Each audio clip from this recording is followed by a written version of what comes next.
Premier match à domicile pour le promu Muretin, face à un adversaire lui aussi en quête d'une première victoire dans son début d'exercice.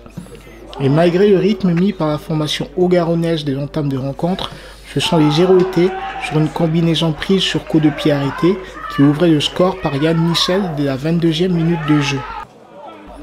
À peine le temps de reprendre ses esprits que Muret devait être une deuxième fois surpris, cette fois à l'issue d'un contre mené vitesse grand V, au terme duquel Kevin Leboeuf trouvait une nouvelle faille dans la défense adverse.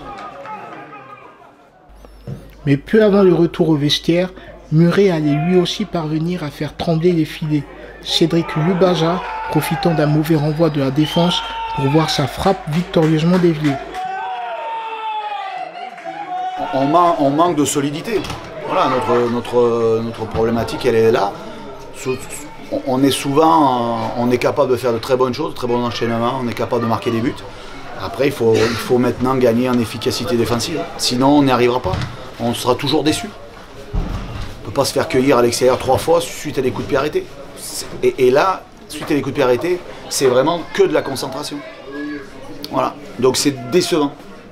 Oui, il faut bien retenir le positif. Le positif, c'est d'être revenu au score, d'y avoir cru. Même si on cherchait beaucoup plus, voilà, on cherchait vraiment les trois points. Donc c'est un peu décevant pour nous, même si on est très content du scénario. On est passé totalement à côté de notre première mi-temps, dans l'engagement. On a joué souvent pas assez vers l'avant, en tout cas, on a joué trop bas.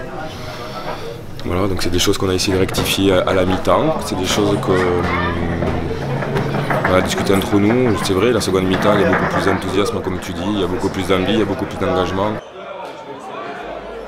La rencontre devenait totalement débridée au sortir du vestiaire, avec un premier duel remporté par le portier visiteur devant Ange Nana.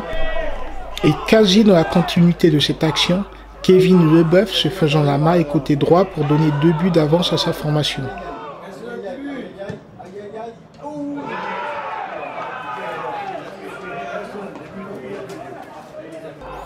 Avance qui devait fondre comme neige au soleil, Haït-Had profitant d'un cafouillage pour amener son équipe à un petit but d'écart. Dès lors, le siège devait se faire de la moitié de terrain visiteuse. Gauthier manquant une première fois l'égalisation et les contre-attaques agatoises se faisant de plus en plus sporadiques.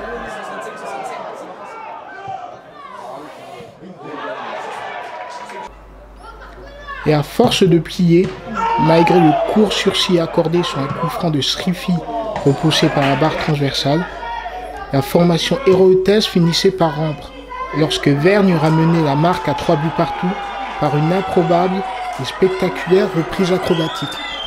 On a joué surtout 10-15 mètres plus haut, on a changé de système, on a pris énormément de risques, ça a payé, c'est vrai.